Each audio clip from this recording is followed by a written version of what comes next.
Hello नमस्कार। Physics गुरु के इस यूट्यूब चैनल में आप सभी का स्वागत है।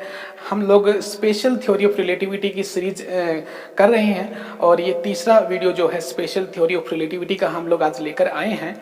और हमने पिछले लेक्चर में हम लोगों ने बातें की थी कि किसी भी इनर्शियल फ्रेम ऑफ रेफरेंस के अंदर हम लोगों ने जो गैलीलियन ट्रांसफॉर्मेशन है उनकी बात की थी और हम लोगों ने वेलोसिटी, एक्सेलरेशन और डिस्प्लेसमेंट या फिर पोजीशन के बारे में हम लोगों ने पढ़ा था।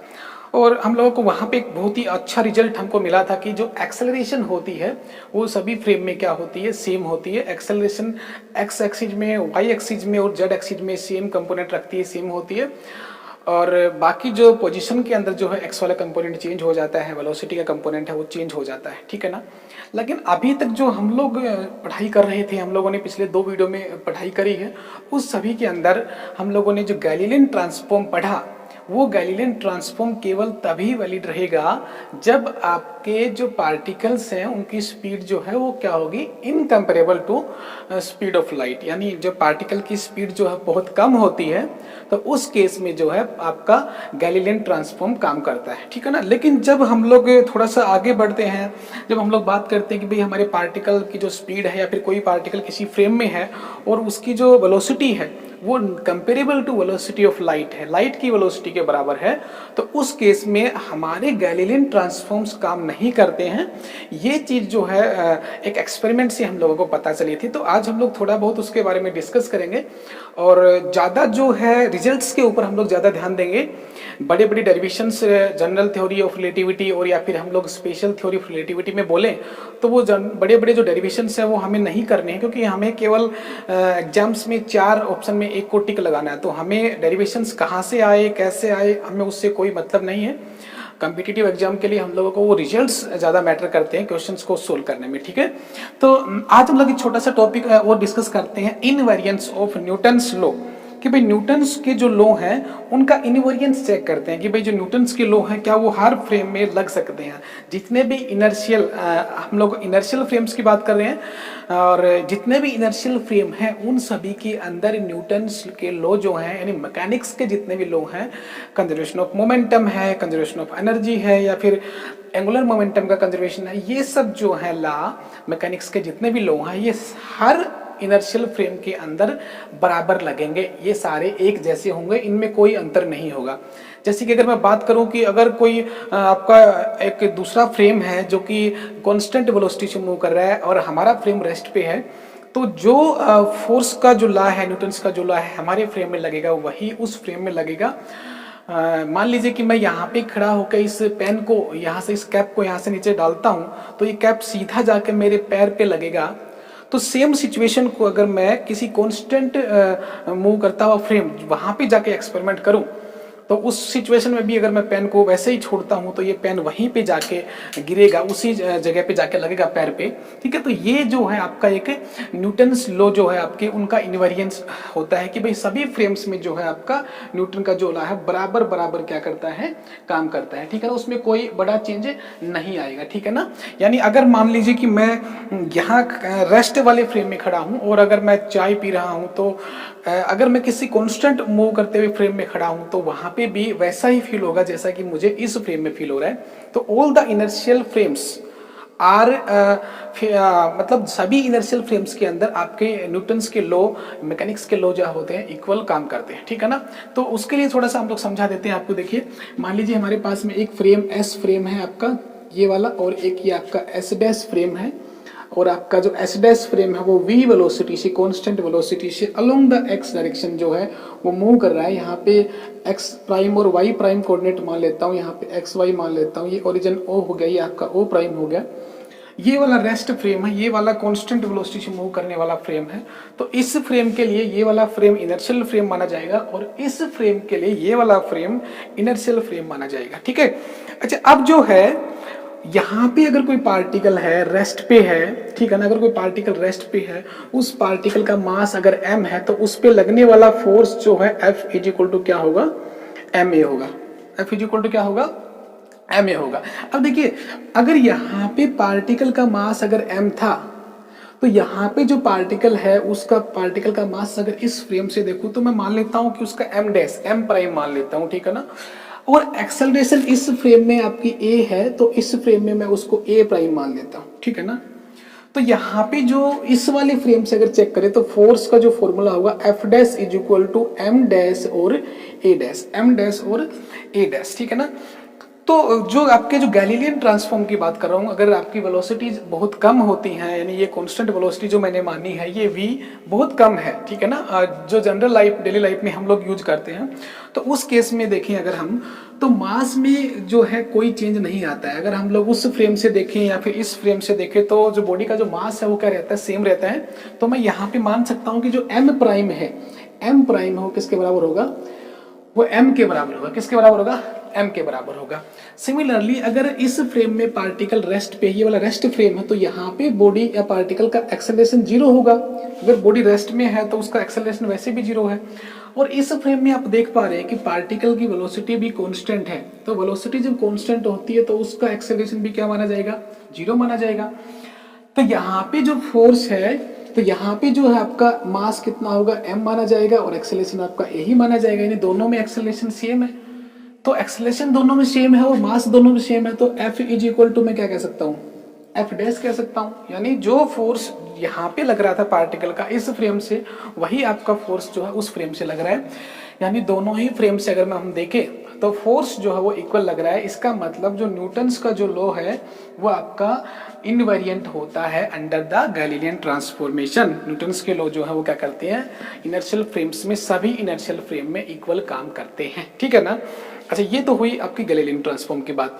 अभी बोलता है कि इसके अलावा न्यूटोनियन मैकेनिक्स को छोड़ के इसके अलावा और भी नेचर में बहुत सारे लॉ होते हैं, क्या उनके बारे में ये पता करें कि वो लॉ जो है वो हमारे फ्रेम में सभी फ्रेम्स में इक्वल लगेंगे कि नहीं लगेंगे। तो हमारे पास में सबसे पहले आता है, हम लोगों ने पढ़ा हुआ है कूलम्ब्स लॉ का जो फोर्स। अगर मैं चार्ज पार्टिकल की जो मैकेनिक्स, चार्ज पार्टिकल की फिजिक्स की बात करूँ तो वहाँ पे जो फोर्स लगता है वो होता है कि Q1 Q2 upon R square. इसका मतलब यहाँ पे जो आपका जो फॉर्मूला है उसमें मास गिवन था, मास बॉडी का चेंज नहीं हो सकता यहाँ पे। और यहाँ पे जो है ये जो कूलम्ब्स लॉ का जो फोर्स है इसमें मास का कोई जिक्र नहीं है।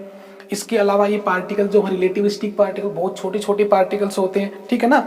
अच्छा, दूसरी बात है आपका एक मैग्नेटिक फील्ड का जो फॉर्मूला होता है उसमें हम लोग पढ़ते हैं म्यू नॉट 2I अपॉन आपका म्यू नॉट 2I अपॉन में 2 पाई R, ठीक है ना। इस प्रकार के लॉ हम लोगों ने पढ़े हुए हैं, ठीक है ना। ये आपका बायोट सावर्ट का जो एक्सप्रेशन है वो ये वाला बोल रहा है। तो ये जो कुछ इस प्रकार के फॉर्मूले हैं, ठीक है ना, ये वाला यहाँ पे म्यू नॉट 2I अपॉन 4 पाई R, ठीक है ना। इसके अलावा और बहुत से लॉ जो है हम लोग पढ़ते हैं इलेक्ट्रोस्टैटिक्स के अंदर भी, ठीक है ना। चार्ज पार्टिकल की थ्योरी के अंदर हम लोग फोर्स पढ़ते हैं, F is equal to Lorentz force पढ़ते हैं, QV क्रॉस B, ठीक है ना। और भी मतलब बहुत सारे डिस्प्लेसमेंट करंट के हम लोग रिलेशंस पढ़ते हैं। और सबसे इंपॉर्टेंट आते हैं मैक्सवेल के रिलेशन। मैक्सवेल के रिलेशंस मतलब 19th सेंचुरी के आसपास मैक्सवेल ने जो रिलेशंस दिए थे इलेक्ट्रिसिटी और मैग्नेटिज्म के बारे में, वो रिलेशंस जो हैं, वो जो फॉर्मूले जो हैं वो बहुत ज़्यादा इम्पोर्टेंट थे।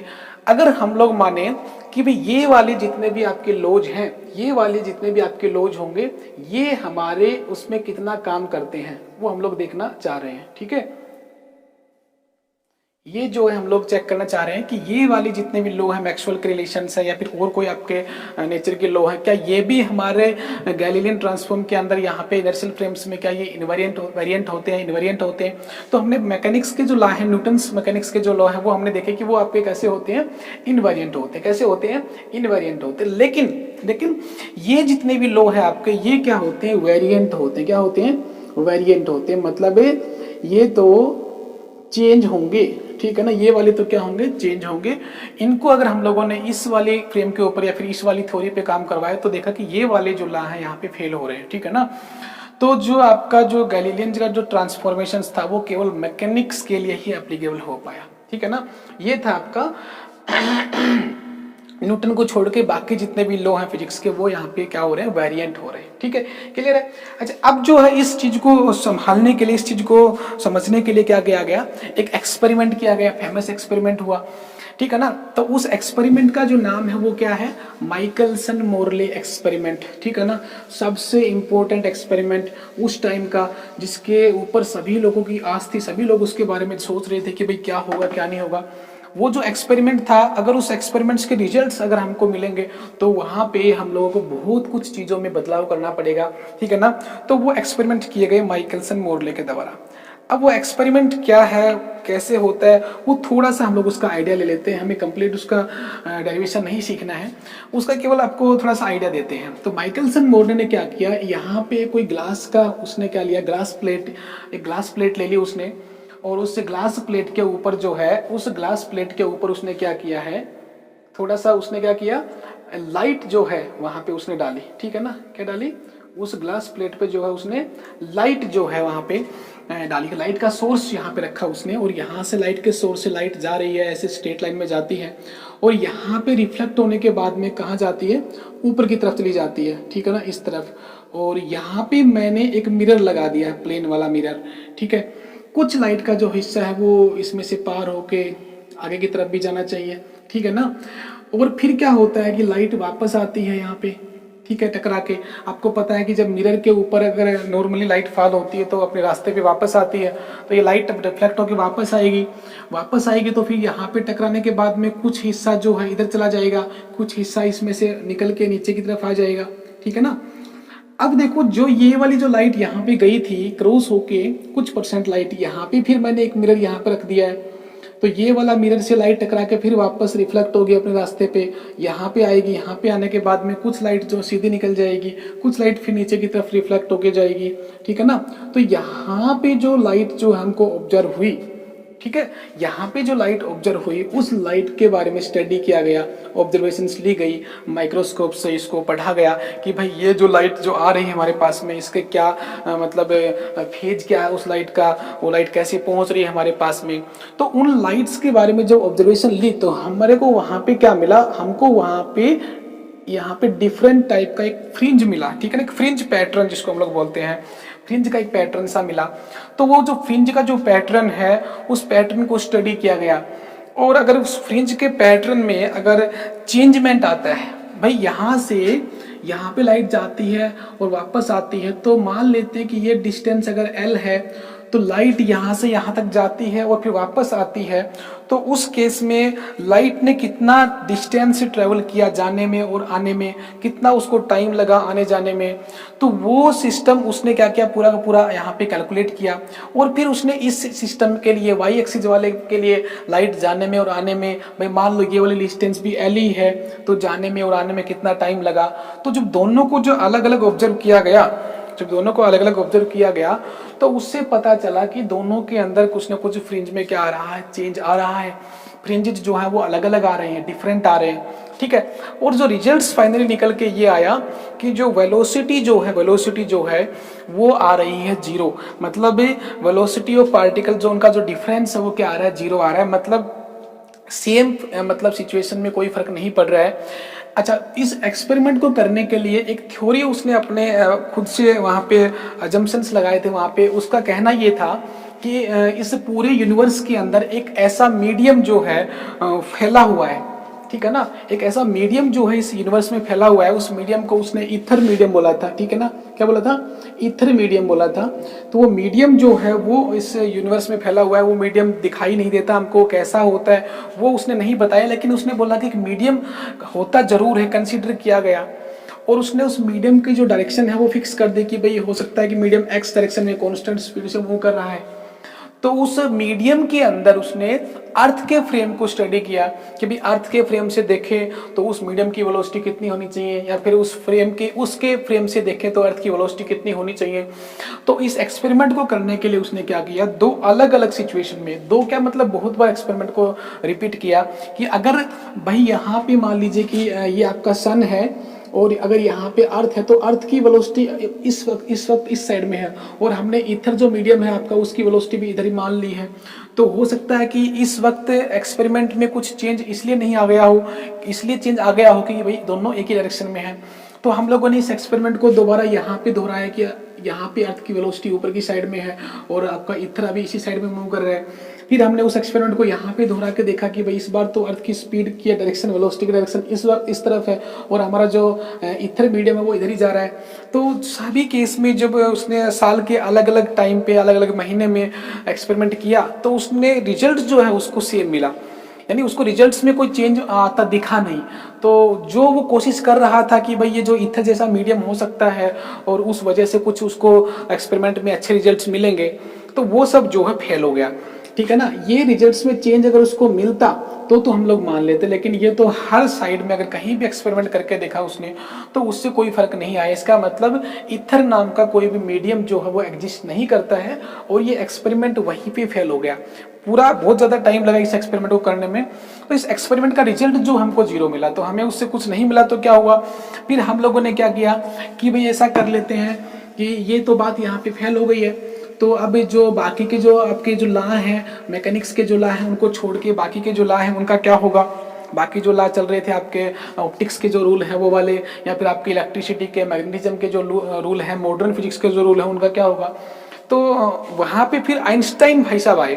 ठीक है ना, तो आइंस्टाइन ने कहा कि एक काम कर लीजिए आप, अगर एक्सपेरिमेंट बिल्कुल सही बोल रहा है, एक्सपेरिमेंट जब हुआ तो बिल्कुल सही हुआ है, एक्सपेरिमेंट ने जो रिजल्ट दिए वो बिल्कुल सही दिए, तो उसने कहा कि एक काम कर लीजिए कि मान लीजिए इस एक्सपेरिमेंट के हिसाब से माना जाए, मान लीजिए क्या मानना पड़ेगा हमको कि भाई जो सभी फ्रेम्स के अंदर, दुनिया के सभी जितने भी इनर्शियल फ्रेम हैं सभी फ्रेम्स के अंदर लाइट की जो स्पीड है, लाइट की जो स्पीड मैं यहाँ पे लिख रहा हूँ, वेलोसिटी ऑफ जो लाइट है वो क्या होगी, इनवेरिएंट होगी। यानी वेलोसिटी ऑफ लाइट जो है वो सभी जगह 3 × 10⁸ मीटर पर सेकंड मानी जाएगी। वेलोसिटी ऑफ लाइट को क्या बोल दिया गया, इनवेरिएंट बोल दिया कि किसी भी फ्रेम से हम लोग अगर देखें तो लाइट की स्पीड में कोई चेंज नहीं आएगा, ऐसा करके मान लिया जाए। क्योंकि अगर लाइट की स्पीड में चेंज आता है तो जितने भी इलेक्ट्रिसिटी मैग्नेटिज्म के जो फॉर्मूले हैं और मैक्सवेल की इक्वेशन जो है उसमें तो ये फॉर्मूला तो आपको इलेक्ट्रोमैग्नेटिक वेव में आपको सबसे पहले दिखेगा, μ0 ε0 का रूट, ये जो फॉर्मूला है आपने देखा होगा। तो अगर ये सब अगर आपका लाइट में की वेलोसिटी अलग अलग फ्रेम में अलग अलग हो गई तो फिर सब कुछ जो है फॉर्मूले आपके फेल हो जाएंगे। तो हमने कहा कि बिल्कुल सही बात है, अगर एक्सपेरिमेंट ने बोला है तो फिर एक काम कीजिए, आप सभी फ्रेम्स के अंदर वेलोसिटी ऑफ लाइट को सेम मान लीजिएगा। तो फिर अगर हम लोग वेलोसिटी ऑफ लाइट को सभी जगह सेम मान लेंगे तो फिर हमारे जो गैलीलियन के जो ट्रांसफॉर्मेशन है उनका क्या होगा। तो फिर आइंस्टीन ने बोला कि काम कर लेते हैं, अगर हमको गैलीलियन ट्रांसफॉर्मेशन में कोई प्रॉब्लम आती है तो हम लोग उसमें जो है अपने तरीके से जो है बदलाव कर लेंगे, उनको हम लोग चेंज कर लेंगे। बाकी जो बहुत सारी जो फिजिक्स डेवलप हो गई है, बहुत सारे फॉर्मूले बना दिए गए हैं, आगे की जो चीज़ें हम लोगों ने पढ़ ली हैं, उन सब चीज़ों को जो है हम लोग डिस्टर्ब नहीं करते हैं, उनको वैसे ही चलने दीजिए। वो जो नेचर के जो रूल हैं, वो जो लॉ है वो वैसे के वैसे चलते रहेंगे। यहाँ पे अगर कुछ बदलाव करने की जरूरत पड़ी तो हम लोग गैलीलियन ट्रांसफॉर्मेशंस को ही बदल देंगे। और वही हुआ। फिर न्यूटन आइंस्टीन ने क्या किया, गैलीलियन के जो ट्रांसफॉर्मेशंस के जो रूल थे उसको कन्वर्ट करके लॉरेंट्ज में किया। तो वो चीजें हमको पढ़नी है कि भाई लॉरेंट्ज ट्रांसफॉर्मेशन क्या होता है, ये सब क्यों किया गया, क्योंकि आपको पता चल गया कि माइकलसन मोरले का एक्सपेरिमेंट फेल हो गया था, उस वजह से हमको क्या करना पड़ा, इस गैलीलियन ट्रांसफॉर्मेशंस में कुछ बदलाव करने पड़े। यानी वेलोसिटी ऑफ लाइट की कंपैरिजन में अगर हम लोग बात कर रहे होते हैं तो वहाँ पे गैलीलियन ट्रांसफॉर्मेशंस काम नहीं करेंगे, तो हमें उसमें कुछ बदलाव करना पड़ेगा। वही चीज़ हमको आगे पढ़नी है। ठीक है, तो ये था आपका अभी तक का माइकलसन मोरले का फेमस एक्सपेरिमेंट। ठीक है, तो माइकलसन मोरले के एक्सपेरिमेंट के बाद में हम लोग अभी सीधे आते हैं कहाँ पे, हम लोग सीधे आएंगे किसके ऊपर, postulates of special theory of relativity. ठीक है ना, चलिए अब जो है आपका जो स्पेशल थ्योरी ऑफ जो रिलेटिविटी है उसके पोस्टुलेट हमको बनाने पड़ेंगे, कुछ धारणाएं हमको अपने मन में लेके चलनी पड़ेंगी। Postulates of STR। ठीक है, तो यहाँ पे दो पोस्टुलेट्स हमको लेके चलने हैं स्पेशल थ्योरी ऑफ रिलेटिविटी के। सबसे जो पहला जो पोस्टुलेट्स है वो ये माना गया कि नेचर में जितने भी फिजिकल लॉज हैं, मतलब फिजिकल लॉज का मतलब not even physics chemistry biology mathematics, जितने भी नेचर में लॉ हैं वो सभी लॉज जो हैं वो इनवेरिएंट होने चाहिए। वो क्या होने चाहिए, इनवेरिएंट होने चाहिए in the all inertial frame of reference. ठीक है ना, इन all inertial frame of reference, inertial frame of reference, inertial frame of reference, law of nature are invariant, ठीक है ना। तो ये बात हमको यहाँ पे मान के चलनी पड़ेगी कि जितने भी नेचर के जो लॉ हैं वो आपके सभी इनर्शियल फ्रेम ऑफ रेफरेंस के अंदर क्या होते हैं, इनवेरिएंट होते हैं। वो वैसे ही काम करते रहेंगे जैसे एक इनर्शियल फ्रेम में काम करते हैं, दूसरे इनर्शियल फ्रेम में भी वैसे ही काम करेंगे, तीसरे में भी वैसे ही काम करेंगे। ये हमको पोस्टुलेट्स जो है मान के चलना पड़ेगा, ठीक है। अब हम लोग बात करते हैं सेकंड वाले पोस्टुलेट की। सेकंड जो पोस्टुलेट है वो ये बोलता है कि कहीं भी किसी भी इनर्शियल फ्रेम ऑफ रेफरेंस से अगर हम लोग ऑब्जर्वेशंस ले रहे हैं तो जो लाइट की जो स्पीड है, लाइट की स्पीड को हम लोग क्या करेंगे, c ही मानेंगे, ठीक है ना। यानी speed of light in vacuum is same, यहाँ पे लिखेंगे speed of light in vacuum is same for all frame of reference. मतलब इनर्शियल फ्रेम ऑफ रेफरेंस की मैं बात कर रहा हूं। जितने भी इनर्शियल फ्रेम ऑफ रेफरेंस होते हैं उन सभी इनर्शियल फ्रेम ऑफ रेफरेंस के लिए लाइट का जो स्पीड है वो हमेशा ही सेम माना जाएगा। एक छोटी सी बात ध्यान रखते हुए कि ये जो लाइट की स्पीड है ये केवल वैक्यूम के लिए ही कंसीडर करनी है। अगर किसी दूसरे मीडियम में हम लोग जाएंगे तो लाइट की स्पीड में डेफिनेटली चेंज आएगा। आपने पढ़ा ऑप्टिक्स में, जब हम लोग लाइट को हम लोग इसी दूसरे मीडियम में जाते हैं, ग्लास में, किसी और मीडियम में, तो उसकी वेलोसिटी में चेंज आता है रिफ्रैक्टिव इंडेक्स के कंसेप्ट के हिसाब से, ठीक है ना। लेकिन अगर वैक्यूम की बात करें तो किसी भी इनर्शियल फ्रेम ऑफ रेफरेंस की बात कर ले, जो आपके स्पीड ऑफ लाइट वो क्या रहती है, सेम रहती है, वो कभी भी चेंज नहीं होती, ठीक है ना। इन सब चीजों के ऊपर जो हम लोग क्या करेंगे, मतलब लॉरेंट्ज ट्रांसफॉर्मेशंस को पढ़ेंगे, ठीक है ना। तो इसके बेसिस पे हम लोगों को क्या पढ़ना है, इन दोनों पोस्टुलेट्स को ध्यान में रखते हुए पूरी स्पेशल थ्योरी ऑफ रिलेटिविटी को पढ़ना है।